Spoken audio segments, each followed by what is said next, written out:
Waitress! The Titan's voice, a jagged shard of ice. Maya flinched but kept pouring. Arrogant bastard. But then the leather portfolio yawned open, revealing it. Equations scrawled on yellowed paper, a design only her father could conjure. And bottom right, the signature. His signature. Except it belonged to Robert Jenkins, dead for a decade. Coleman tapped the sketch, crowing about his trillion-dollar invention. The lie tasted like ash in Maya's throat. She knew then. This wasn't just theft, it was a grave robbery. They think she's a nobody, a ghost. Little do they suspect she's inherited a quiet fury, a loyalty that runs deeper than any betrayal. He has no idea the storm her kindness is about to unleash. Each clink of silverware on porcelain was a tick of the clock counting down to the end of her double shift. Then he sat in her section. Arthur Coleman, a man whose face was plastered on every business magazine, a titan of technology whose net worth could solve world hunger. As she refilled his water, he slid a worn leather-bound portfolio across the mahogany table to his investors, revealing the schematic that started it all. And in that moment, Maya's world stopped. Because in the bottom right corner, in a familiar, elegant cursive, was a signature she hadn't seen in 10 years. The signature of a ghost. The Gilded Compass wasn't just a restaurant. It was a theater. Every night, the city's most powerful players performed their ritual of dominance and celebration on its dimly lit stage. Maya Jenkins was part of the invisible crew, a ghost in a crisp black uniform, trained to be present but unseen, to anticipate a need before it was spoken. Her movements were economical, honed by 2 years of balancing trays, heavy with Chateauneuf dupe and plates of meticulously arranged truffle rotto. Tonight, her section was graced by Arthur Coleman. He wasn't just wealthy, he was a force of nature. A man who had single-handedly revolutionized the energy sector with his company Coleman Industries and its proprietary Coleman Core technology. He had the kind of casual arrogance that came from never having been told no and meaning it. His voice cut through the restaurant's polite hum, sharp and decisive, as he ordered for the entire table of 3 sycophantic investors. "We'll start with the oysters, Rockefeller, and bring a bottle of the O for 5 Moach, the real one." Not the cellar backup, he'd commanded, not looking at Maya, but at a point somewhere over her shoulder. Maya simply nodded, her face a mask of professional neutrality. "Of course, sir," inside a familiar, bitter cocktail of resentment and fatigue churned. She should have been designing quantum processes right now, not serving them. 2 years ago, she'd been a top student at Caltech on a full scholarship, her future a brilliant ascending trajectory. Then the phone call came. Her mother, Helen, had collapsed, a rare degenerative neurological disorder.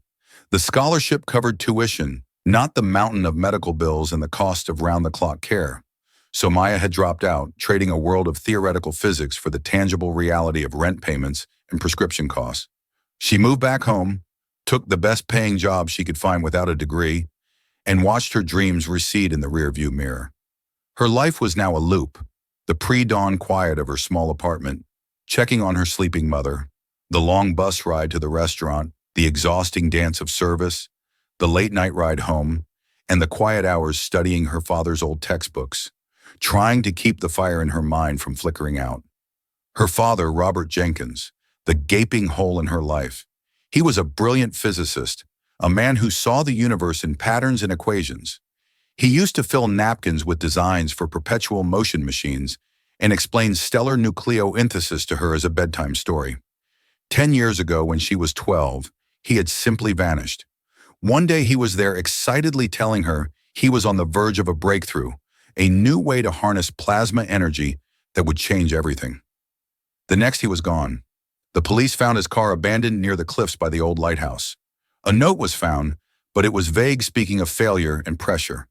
They ruled it a suicide, body never recovered. The loss had shattered their family. It broke her mother's spirit long before the illness broke her body. It left Maya with a knowing sense of wrongness, a deep-seated refusal to believe the official story. Her father was a fighter, a man whose optimism was as boundless as the cosmos he studied. He wouldn't have just given up. Waitress. Coleman's voice snapped her back to the present. He gestured impatiently at his empty water glass. My apologies, sir. Maya moved forward with the picture, her hands steady despite the tremor of irritation inside her. As she leaned in to pour Coleman in, a moment of theatrical pride opened the worn leather portfolio he'd brought with him. Gentlemen, he announced to his guests, his voice booming with self-satisfaction. Before we talk about the future, let me show you the past, the very genesis of Coleman Industries, the napkin sketch, so to speak. He slid a single laminated page from the portfolio. It wasn't a napkin, but a sheet of drafting paper yellowed with age, covered in complex equations and a beautifully intricate schematic. It depicted a toroidal chamber interwoven with magnetic field lines and particle injectors. It was a fusion energy device, elegant and revolutionary. Maya's breath caught in her throat. It was hauntingly familiar, like a melody from a half-forgotten dream. She'd seen drawings like this her entire childhood, scattered across her father's desk. Coleman tapped a finger on the page. 20 years ago, a flash of inspiration that became a trillion-dollar reality. The original design for the Coleman core. His guests murmured in awe, but Maya wasn't looking at them. Her eyes were fixed on the bottom right-hand corner of the page. There, beside a date from 2 decades ago, was a signature, a fluid, confident script. The R, a grand looping flourish. The J, a sharp, decisive downstroke. Time slowed. The clatter of the restaurant faded into a distant roar. The weight of the water pitcher in her hand became immense. It was a signature she had traced with her finger 1,000 times on birthday cards, on permission slips, on the title pages of her favorite books. It was the signature of the man who taught her the names of the constellations. Robert Jenkins. The world tilted on its axis. Every doubt, every suspicion she had harbored for a decade coalesced into a single blinding point of certainty. A cold fury, sharp and pure, sliced through her exhaustion. Her voice, when it came out, was not the differential whisper of a waitress. It was quiet, clear, and carried the weight of 10 years of grief. Sir, she said, her eyes locked on his, that's my dad's signature. Arthur Coleman froze. For a split second, his face was a canvas of raw, unguarded emotion. It wasn't just surprise, it was the primal shock of a ghost stepping out of a grave. The deer-in-the-headlights terror of a man whose carefully constructed reality was cracking beneath his feet. The smug, condescending mask he wore for the world dissolved, revealing something ugly and frightened underneath. The crystal water glass halfway to his lips slipped from his grasp. It seemed to hang in the air for an eternity before it struck the edge of the mahogany table. The sound wasn't a tinkling break, but a sharp, violent explosion. Shards of glass sprayed across the polished wood and the pristine white tablecloth. Water pulled around the base of the broken stem, seeping into the corner of the precious schematic. What? What did you just say? Coleman stammered, his voice a hoarse whisper. His eyes wide and panicked, darted from mirror to the signature on the page, then back again. The 3 investors stared, bewildered, their forks hovering midair. The sudden violence of the dropped glass had shattered the restaurant's placid atmosphere. Heads were turning at nearby tables. Mr. Dubois, the restaurant's impeccably dressed and perpetually anxious manager, was already gliding towards them, his face a mask of polite concern. Mira didn't flinch. The cold certainty that had taken root in her chest held her steady. She pointed a trembling but determined finger at the page. That's signature, Jenkins. That's Robert Jenkins. He was my father. Coleman's shock was rapidly being replaced by a frantic, cornered animal fury. He snatched the schematic away from the spreading puddle of water, frantically dabbing at it with a linen napkin. That's preposterous, he boomed, his voice, regaining its force, but now edged with a brittle, defensive anger. Security. Get this delusional girl out of here. I'm not delusional, Maya said, her voice rising to match his, cutting through the murmurs of the other patrons. I know his signature. I know his work. Those are his equations. He called his design project Chimera. He told me about it. The name hit Coleman like a physical blow. His face went pale, a sickly, chalky white beneath his expensive tan. Project Chimera. It was a name he hadn't heard spoken aloud in 20 years, a name buried deep in the foundations of his empire, a ghost he thought he had exorcised forever. Mr. Dubois arrived at the table. His smile stretched painfully thin. "Mr. Coleman, is there a problem, ma'am?" "Please, you're disturbing our guests. This waitress is harassing me and my guests with outlandish fantasies." Coleman snarled, shoving the schematic back into his portfolio and snapping it shut. He stood up, towering over Maya, using his physical presence to intimidate her. "She's clearly unstable. I want her fired now, sir. I can assure you." Dubois began turning to Maya with pleading eyes, but Maya wouldn't be silenced. 10 years of unanswered questions of a grief she was told to accept without proof were boiling over. "He's lying," she said, her voice ringing with conviction. She looked past Coleman at the stunned faces of his investors. "That technology, the Coleman core, it was my father's. He disappeared 10 years ago. This man built his fortune on a stolen idea and a lie." One of the investors, a silver-haired man named Peterson, looked at Coleman, a flicker of doubt in his eyes. The CEO's reaction was too extreme, too violent for a simple misunderstanding. It was the reaction of a man with something to hide. "That's enough," Coleman roared. He grabbed Maya's arm, his fingers digging into her flesh like talons. "Get out! Get out of my sight!" Maya wrenched her arm away, stumbling back. "You can't just make people disappear. Mr. Coleman, the truth doesn't work that way." Mr. Dubois, seeing a billion-dollar client on the verge of a public meltdown, made his choice. He stepped between them, his body shielding Coleman. "Miss Jenkins, that's enough. You're fired. Please collect your things and leave the premises immediately. Security will escort you out." Two burly security guards who had been hovering nearby moved in. They didn't touch her, but their presence was a solid wall. The fight drained out of Maya, replaced by a profound, chilling sense of injustice. She had spoken the truth, a truth that had been simmering inside her for a decade. And in response, the world had closed ranks to protect the powerful man and cast her out. She looked at Arthur Coleman one last time. The fear was gone from his face, replaced by a cold, reptilian mask of controlled fury. His eyes held a silent, brutal promise. "This is not over. I will destroy you for this." As the guards walked her toward the staff exit, a path of silence parting before them, she could hear Coleman's voice, artificially smooth now, trying to salvage the evening. "My deepest apologies, gentlemen. A disgruntled employee, utterly mad. Now about those expansion projections." The heavy kitchen door swung shut behind her, cutting off the sound. Maya stood in the clattering, steam-filled chaos of the kitchen, her apron feeling like a costume she no longer had a right to wear. She had been fired. She was jobless. Her mother's next round of medication was due in a week. But amidst the panic and the humiliation, a new feeling was taking root. It was a cold, hard resolve. Coleman's reaction hadn't been one of innocence. It had been one of guilt. He wasn't just a thief. He was hiding something much, much darker. He hadn't just stolen her father's work. He knew what happened to him.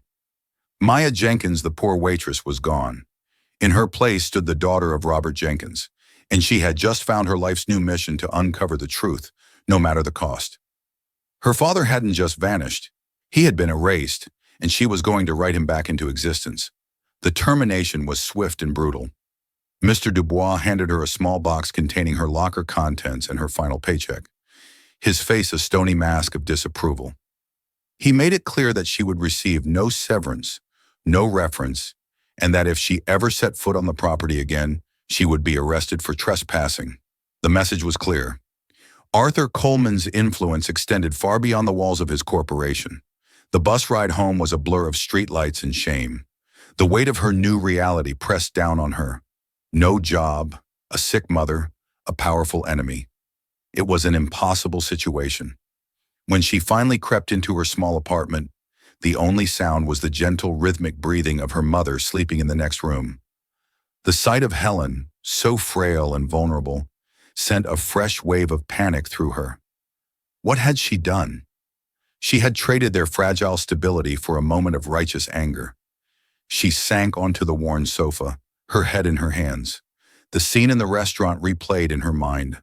The shock on Coleman's face, the venom in his eyes, the name Project Chimera. It wasn't a fantasy. It was real. A new thought cut through the despair. For 10 years, she had only had grief and suspicion. Now she had a name, Arthur Coleman, and she had a target. Fueled by a surge of adrenaline that pushed back her exhaustion, Maya went to the hall closet and pulled the string for the attic stairs. The rickety wooden steps groaned in protest as she ascended into the cold, dusty space.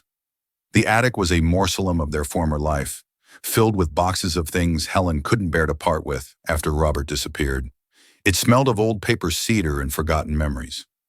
Under a single bare light bulb, she began her search. She didn't know exactly what she was looking for. A clue, a connection, anything.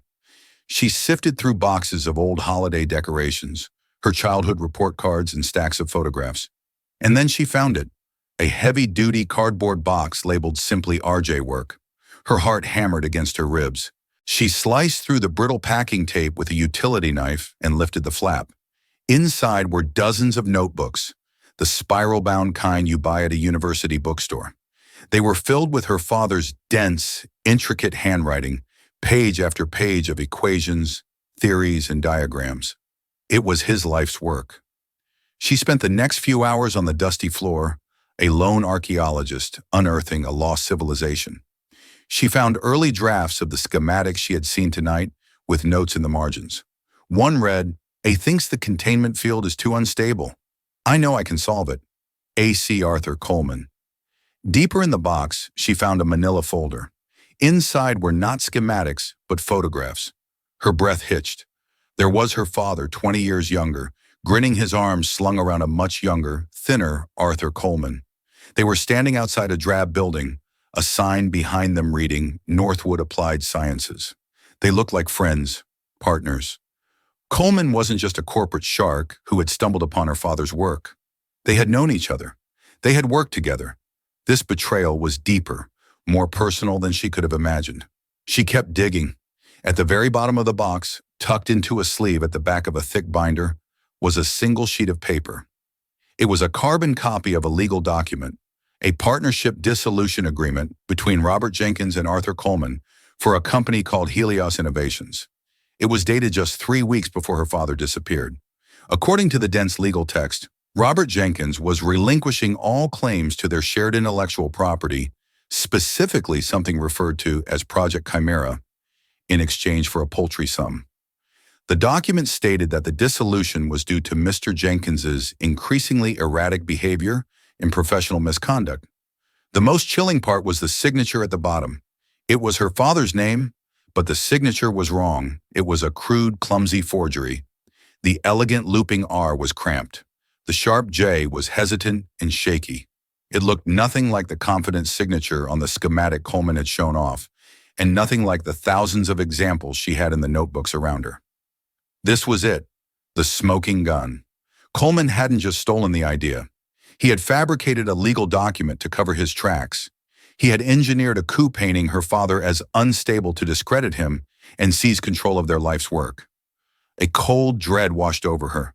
The story of her father's suicide suddenly seemed much more sinister. A man about to be robbed of his entire legacy, his reputation destroyed by his partner. Would he fall into despair and walk into the sea? Or would he fight back? And what would a ruthless man like Arthur Coleman do to someone who stood in the way of a trillion-dollar idea? The thought was so terrifying she felt physically ill. He hadn't just erased her father's name from a patent.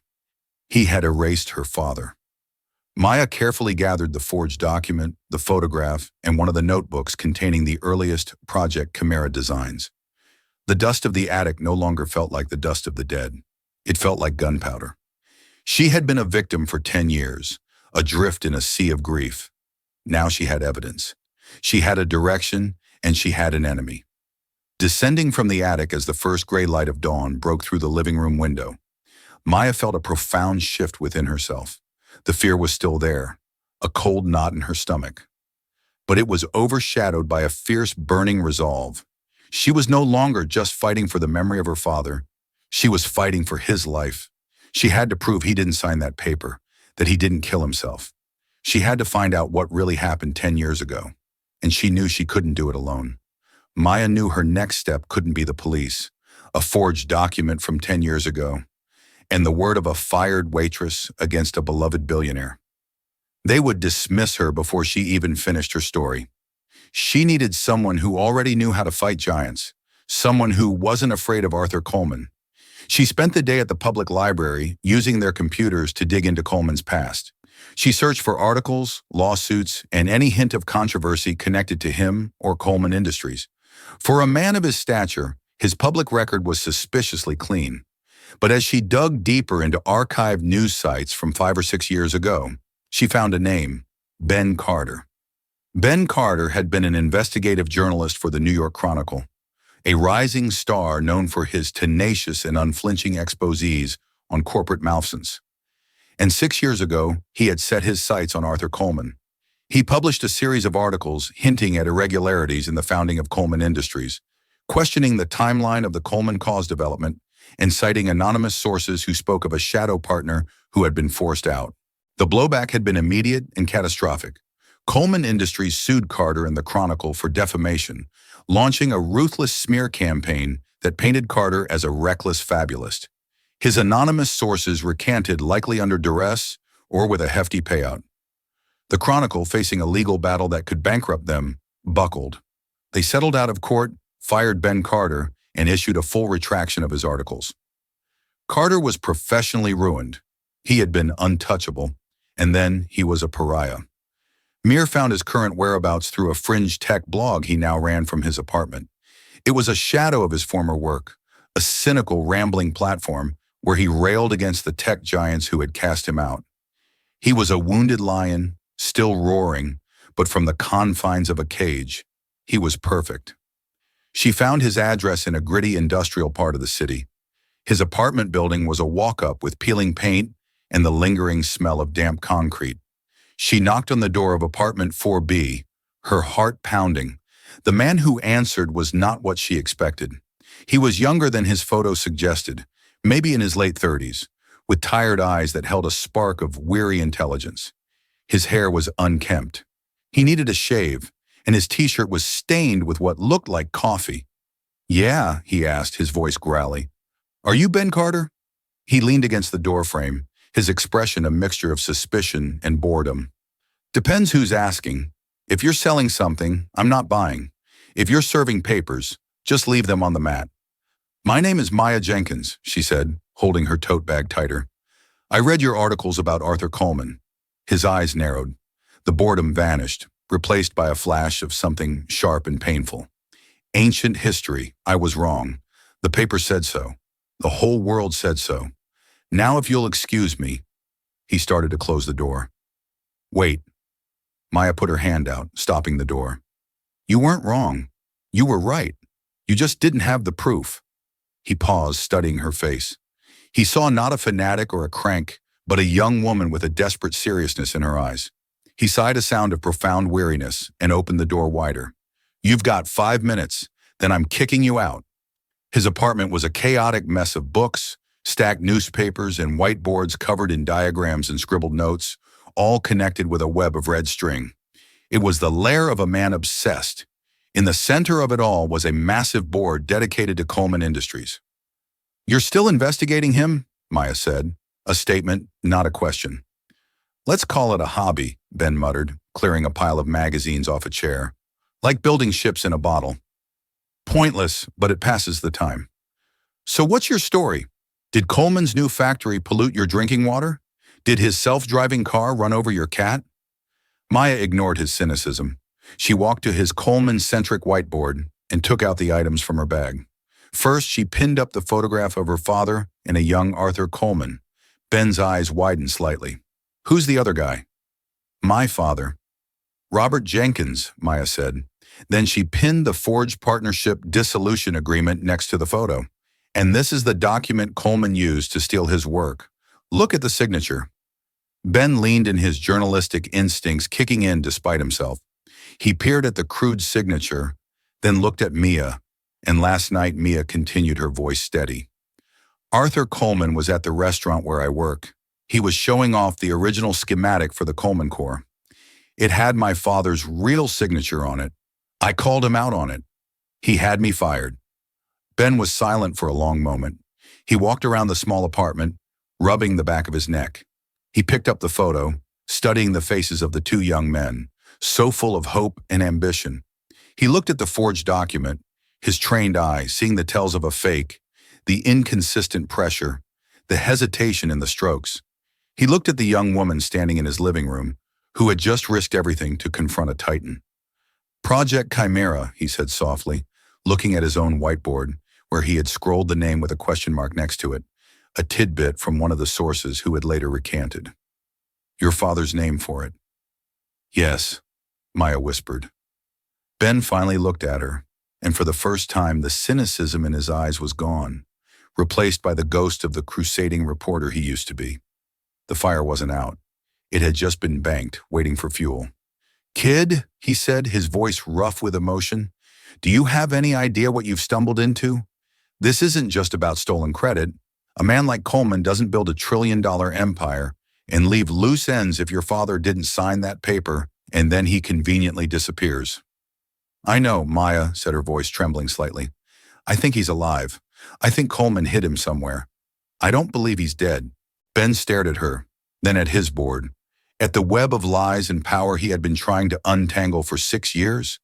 He had been missing the key, the human element, the victim, the proof. And now she was standing in his apartment. This wasn't just a story anymore. It was a chance at redemption, his own, and Robert Jenkins. Okay, Maya Jenkins, he said, a slow, dangerous smile spreading across his face. You've got my attention. Let's go hunting. The alliance between Maya and Ben was forged in the crucible of shared purpose. Ben's apartment became their war room. His chaotic energy, once aimless, now had a laser focus.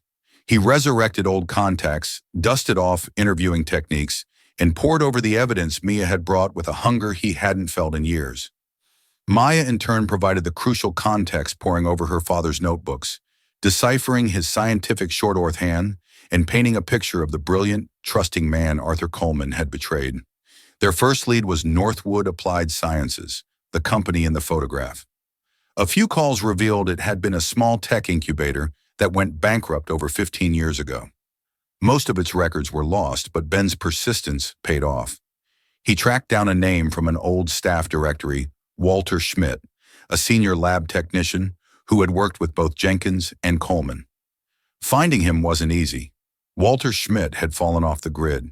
There was no social media presence, no current address. Ben finally found him through a membership list for a vintage radio enthusiast club. He was living in a quiet retirement community 3 hours out of the city. When they arrived at his small, immaculately kept bungalow, Walter was a nervous bird-like man in his late 70s with watery blue eyes. He was hesitant to even let them in, but the moment Mayer introduced herself as Robert Jenkins' daughter, his composure crumbled. He ushered them inside, his hands trembling. I knew this day would come, he whispered, wringing his hands. I always knew it.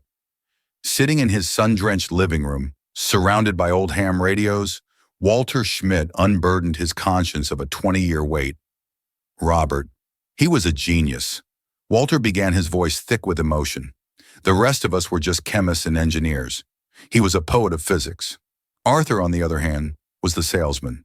He was charming, ambitious, and utterly ruthless. He saw the genius in Robert, but he saw it as a product, a resource to be exploited. He told them about Project Chimera. He confirmed it was Robert's brainchild from start to finish. Coleman's contribution was securing funding and managing the business side. As Robert got closer to a stable working prototype, Coleman grew more possessive and secretive. Arthur started locking Robert out of the business meetings. Walter explained he'd tell the investors it was his work, that Robert was just a brilliant but unstable researcher who needed management. He was laying the groundwork for the betrayal. The day it happened was seared into Walter's memory. Coleman called an emergency meeting with the small staff. He held up a signed document, the same one Mir had found, and announced that Robert Jenkins was leaving the company due to a nervous breakdown. It was a lie, Walter said, his voice cracking. Robert was stressed, yes, but he was on the cusp of a breakthrough. He wasn't unstable. He was excited. Later that day, I saw 2 men who didn't look like scientists or investors, escorting a protesting Robert out of the lab. Arthur told us he was being taken to get help. We never saw him again. Maya felt the air leave her lungs. You saw them take him. Walter nodded, shamefaced. We were all scared. Arthur had just secured a new round of funding based on Robert's latest data. He told us that if word got out about Robert's instability, the funding would vanish, and we'd all be out of a job. He made us complicit in our silence. He paid us all a hefty severance when he dissolved Helios Innovations and started Coleman Industries a month later. It was hush money. Ben leaned forward, his voice gentle but firm. Walter, you said they were taking him to get help. Do you know where? A hospital, a clinic. Walter hesitated, his eyes darting around the room as if Coleman himself might be listening. Arthur was talking on the phone earlier that day. I wasn't supposed to hear. He mentioned a place, a long-term care facility. He said it was private, discreet, a place where difficult cases could be managed indefinitely away from prying eyes. Willow Creek. He mentioned a place called Willow Creek Sanitarium.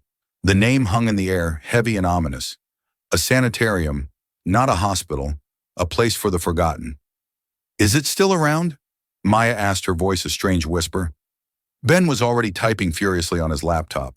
After a few minutes of searching, his face grew grim. It is rebranded now as Willow Creek Wellness Retreat. It's a high-end, high-security private facility in the middle of nowhere. It specializes in long-term psychiatric care for high-net-worth individuals. The board of directors is anonymous, managed through a series of shell corporations, but I'd bet my life savings that Arthur Coleman is pulling the strings.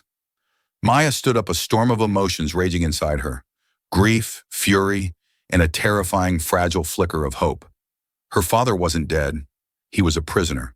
For 10 years, he had been locked away, silenced, while his captor built an Emma on his stolen dreams. We have to get him out, she said, her voice shaking with a newfound iron-willed resolve. Walter looked at her, his watery eyes filled with a sad admiration. Be careful, child. Arthur Coleman is not the same ambitious young man I knew. He's a monster now, and he has spent 20 years protecting his great lie. He will do anything to keep it buried. The revelation that her father was likely alive, a prisoner in a gilded cage, changed the entire dynamic of their investigation. It was no longer a quest for justice. It was a rescue mission. The stakes had been raised from reputation to life and liberty. Ben Carter used his investigative skills to dig into Willow Creek Wellness Retreat. What he found was a fortress. It was nestled in a remote wooded valley, surrounded by state-of-the-art security pressure plates, infrared cameras, and a private security force with military-grade training. Getting in through the front gate was impossible without a court order, which they couldn't get without concrete proof that Robert was inside, and they couldn't get that proof without getting in. It was a perfect catch-22 designed by a man who left nothing to chance. As they brainstormed in Ben's apartment, the pressure from Coleman began to mount. It started subtly. Mears' application for unemployment was inexplicably denied due to a clerical error. Then Ben's blog was hit with a series of sophisticated cyber attacks, repeatedly crashing the site. They were being watched. The intimidation escalated one evening when Maya returned home. The lock on her apartment door was busted. The wood splintered inside. The place had been tossed. It wasn't a robbery. Her small TV and her mother's jewelry were untouched, but her father's boxes from the attic were rifled through notebooks scattered across the floor. The message was clear. We know who you are. We know what you're looking for. Stop! Maya's mother, Helen, was terrified. Maya, please, she pleaded, her voice frail. Whatever this is, it's not worth it. Coleman is too powerful. I can't lose you too. Looking at her mother's frightened face, Mia felt a pang of guilt, but it was quickly consumed by a defiant rage. This is why we have to do it, Mom, she said, her voice low and fierce. They're not just protecting a lie anymore. They're scared. We're getting close. The break-ins solidified their resolve. They had to act, and they had to act fast. Their only hope was Walter Schmidt. They called him, explaining the situation. The old technician, racked with guilt and horrified by the intimidation tactics, finally agreed to help them in a more direct way. There might be a way in, Walter said, over a secure line Ben had set up. The facility's older wing, the original sanitarium, has an outdated HVAC system. I know this because Helios Innovations bid on a contract to upgrade it years ago, well before everything. The plans should still be in the county archives. It's a long shot, But there might be an unguarded service duct, a blind spot in the security. It was the sliver of hope they needed. Ben, using a fake-eyed and a plausible cover story about historical preservation, managed to access the county's archived blueprints. He spent a day poring over the decades-old schematics, and he found it. A large ventilation outflow duct on the west side of the building, concealed by a thicket of overgrown woods. According to the plans, it was big enough for a person to crawl through and led directly to the basement service tunnels of the older long-term residential wing. It was a blind spot, too old and seemingly insignificant to be covered by the new high-tech security grid. Their plan was desperate and dangerous. Ben would act as lookout and communications hub from a rental car parked a mile down the road. Mare, being smaller and more agile, would be the one to go inside. Walter had given them the layout of the residential wing from memory, including the likely location of the discreet high-security rooms used for patients like her father. She would have a small earpiece to communicate with Ben and a modified cell phone to photograph any evidence she found. The night they chose was dark and moonless, with a forecast of rain to help cover any noise. As they drove towards the remote facility, the silence in the car was thick with tension. Ben glanced over at Ma. She was dressed in dark clothing, her face pale but set with determination. She looked impossibly young to be taking on such a monumental risk. "You don't have to do this, Maya," he said softly. "We can find another way." "What other way is there, Ben?" she replied, her gaze fixed on the dark road ahead. "He's been in there for 10 years. Every day we wait is another day he loses." "I'm going in." They parked on a dirt logging trail hidden from the main road. Ben set up his surveillance equipment, a laptop linked to a signal booster and a police scanner. "Okay," he said, his voice. "All business comms check. I hear you." Maya whispered into the tiny microphone on her collar. "You have a 30-nut window max. After that, the night shift security patrol does a perimeter sweep. Get in, find him, get a picture, and get out. Do not engage. Do not get caught. Your safety is the priority." Maya nodded her heart, feeling like a drum against her ribs. She pulled a small backpack on, containing a flashlight, a multi-tool, and the burner phone. They synchronized their watches. "Good luck," Maya, Ben said, his eyes filled with a concern that went beyond the story. She gave him a small, tight smile. "See you in 30 minutes. Then she slipped out of the car and vanished into the dark, tangled woods, a ghost moving silently towards the dragon's lair. Every rustle of leaves, every snap of a twig, sounded like a gunshot in the silent night. The imposing silhouette of the Willow Creek facility rose above the trees, a modern prison disguised as a place of healing. She was terrified, but one thought propelled her forward. "Dad, I'm coming." The crawl through the ventilation duct was claustrophobic and terrifying.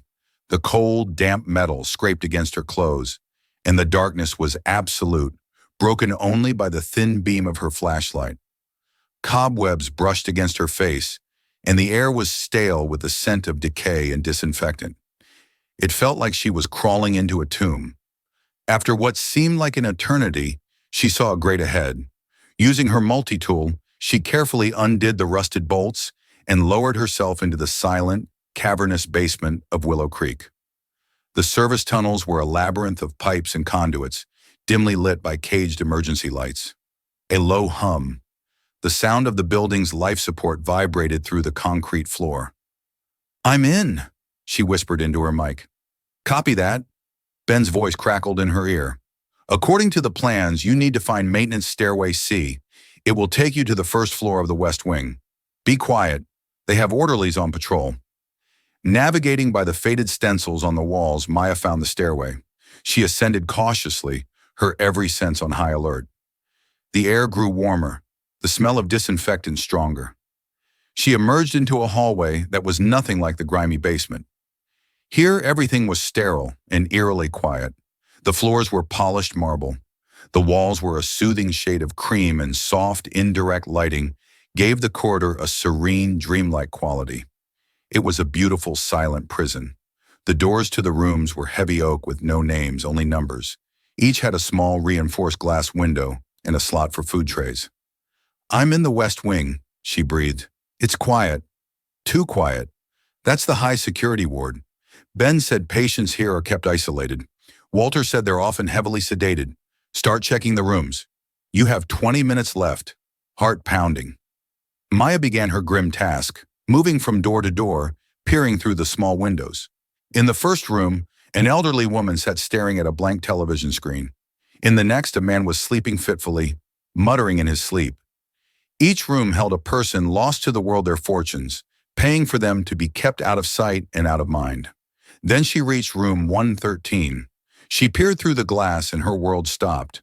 The room was sparse. A bed, a small table, a chair. Sitting on the edge of the bed, his back to the door, was a man with thinning gray hair. He was gaunt, his shoulders slumped in a posture of profound defeat. He was sketching in a small notebook with a pencil, his movements slow and deliberate. Then he turned his head slightly, and Maya saw his profile in the dim light. The face was older, thinner, etched with lines of sorrow she had never known. But it was him. The high forehead, the shape of his nose, the gentle curve of his brow. It was her father. A sob caught in her throat, and she clapped a hand over her mouth to stifle it. Tears streamed down her face. He was alive. After 10 years of believing he was dead of mourning him, he was here.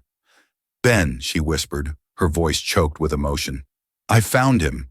It's him." "Okay, Maya, okay." Ben's voice was a steady anchor in her emotional storm. "Get the picture. You need proof." With trembling hands, she raised the phone. She had to get his face. She tapped lightly on the reinforced glass. "Dad."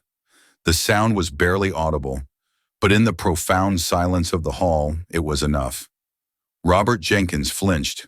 He turned slowly, his eyes clouded and unfocused, as if he were looking at her from a great distance.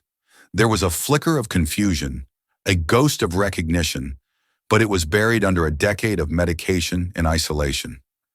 "Dad, it's me," she whispered, pressing her hand against the cold glass. "It's Maya." His brow furrowed. The name seemed to stir something deep within him. He took a hesitant step toward the door, his eyes trying to pierce through the fog of his consciousness. It was in that moment, as he looked towards her, his face filled with a heartbreaking mix of confusion and longing, that she got the picture, a clear shot of his face, the proof. Suddenly, a heavy thud echoed from the end of the hallway, a metal door swinging shut. "An orderly." "Maya, you have to go now." Ben's voice was sharp in her ear. "Patrol's coming." Panic seized her. She couldn't leave him. Not again. But she knew if she were caught, they would both be lost forever. The proof on her phone would be destroyed, and she would be silenced just like him. "I love you, Dad," she whispered through the glass. "I'm coming back for you. I promise." She didn't know if he understood, but as she turned to flee, she saw his hand rise and press against the glass, mirroring her own. Adrenaline surged through her. She sprinted back the way she came, her footsteps echoing in the silent corridor. She scrambled down the maintenance stairs, her lungs burning, and plunged back into the dark labyrinth of the basement. She found the ventilation duct, hoisted herself up, and crawled frantically back towards the outside world. The image of her father's face burned into her mind. When she finally tumbled out of the duct back into the wet, cold woods, she was gasping for air, covered in grime and tears. She ran, stumbling through the undergrowth until she saw the welcome silhouette of Ben's rental car. She wrenched the door open and collapsed into the passenger seat, shaking uncontrollably. "I have it," she gasped, holding up the phone like a holy relic. "I have the proof." Ben didn't speak. He just put a steadying hand on her shoulder as she sobbed for the father she had lost, for the father she had found, and for the fight that was to come. They had breached the dragon's lair. Now they had to figure out how to slay the dragon. The photograph changed everything. It was grainy, taken through thick glass, but it was undeniable. The man in room 113 was Robert Jenkins. Ben Carter knew that this image, combined with Walter Schmidt's testimony and the forged document, was enough. He didn't just have a story, he had a bombshell that could shatter a corporate empire. He worked feverishly for the next 48 hours, locking himself in his apartment with Mir. He wrote the article of his life, a masterpiece of investigative journalism that laid out the entire sordid tale. He detailed the early partnership, the betrayal, the forged documents, the kidnapping disguised as a medical intervention, and the 10 years of illegal imprisonment. He embedded Mears' photograph, Walter's sworn affidavit, which he'd finally agreed to give on the record, and a side-by-side analysis of Robert's real signature against the forgery. He named Arthur Coleman not as a thief, but as a kidnapper. He didn't publish it on his fringe blog. This was too big. He called in the one favor he had left in the world with a former colleague, a senior editor at the Wall Street Journal, one of the few who had privately believed him 6 years ago. He sent the encrypted file with a simple message. Redemption, the story broke on a Tuesday morning. It didn't just make a splash. It was a global tsunami. Whereas Robert Jenkins became the #1 trending topic worldwide within an hour, the stock for Coleman Industries plummeted in pre-market trading, wiping out billions of dollars in value before the opening bell. News vans surrounded the company's gleaming headquarters and the gates of the Willow Creek Wellness Retreat. Arthur Coleman was blindsided. He issued a furious denial, calling it a vicious, baseless attack orchestrated by a disgraced journalist and a delusional young woman. But the photographic evidence was too compelling, the narrative too detailed. His carefully constructed wall of lies, which had stood for 20 years, crumbled into dust in a matter of hours. Federal agents, armed with a warrant issued on the strength of Ben's article, raided Willow Creek that afternoon. They found Robert Jenkins in his room, just as Mears had described. He was disoriented and weak, but his mind, though clouded by years of improper medication, was still there. When a female agent gently asked his name, he looked at her and said with a clarity that shocked everyone, "My name is Robert Jenkins, and I want to see my daughter." The reunion happened not in a prison, but in a private, secure hospital. When Maya walked in, her father was sitting up in bed, free of his sedatives for the first time in a decade. He looked at her, and this time there was no fog in his eyes, only recognition and a profound, overwhelming love. "Maya," he whispered his voice. "Horse, you found me." She rushed to his side, and they held each other, years of stolen time and silent grief melting away in an embrace. Helen was there too, holding her husband's hand. For the first time in 10 years, her own illness seeming to fade into the background in the face of this miracle. Arthur Coleman's downfall was as swift as it was total. He was arrested that evening, attempting to flee the country on his private jet. The legal battle was immense, but the evidence was insurmountable. Walter Schmidt's testimony, combined with the facility's illegally doctored medical records and the damning financial trail that led from Coleman's shell companies directly to Willow Creek, sealed his fate. He was convicted of kidnapping, unlawful imprisonment, and a dozen counts of fraud. The empire built on his lie was dismantled. Coleman Industries was forced into bankruptcy and restructuring. But from its ashes, something new was born. The patents for Project Chimera, now rightfully returned to Robert Jenkins, became the foundation of a new company, Jenkins Carter Energy. Ben Carter, his reputation, not just restored, but legendary, took a place on the board, vowing to ensure the company always operated with the transparency he fought for. And at the helm as the new CEO was Maya Jenkins. She had traded her Waitress uniform for a business suit, but she had lost none of the fire that had driven her. She was no longer just the daughter of a genius. She was a leader in her own right. Her mind, once destined for theoretical physics, now dedicated to building a better future with the technology her father had created. Months later, Maya stood with her father and Ben in a clean, brightly lit laboratory, looking at a new schematic on a screen. Her father, though still recovering, had the old spark back in his eyes. "The containment field," Robert said, pointing at the screen. "I finally figured out the stabilization equation. It took me 10 years of thinking in that room, but I solved it." Maya smiled a real brilliant smile. "I know, Dad," she said, placing her hand on his shoulder. "Let's go change the world for real this time." The story of Maya Jenkins is a powerful reminder that truth, no matter how deep it's buried, will always fight its way to the light. It's a story about the unbreakable bond between a father and a daughter, and the incredible courage it takes for one person to stand up to an empire of lies. Maya's journey from a heartbroken waitress struggling to survive to a powerful CEO who reclaimed her family's legacy shows that our circumstances don't define us. Our choices do. She chose to fight, to believe, and to never give up on the ghost of the man who taught her to look at the stars. If this story of resilience, justice, and unwavering family love moved you, Please help us share it with the world.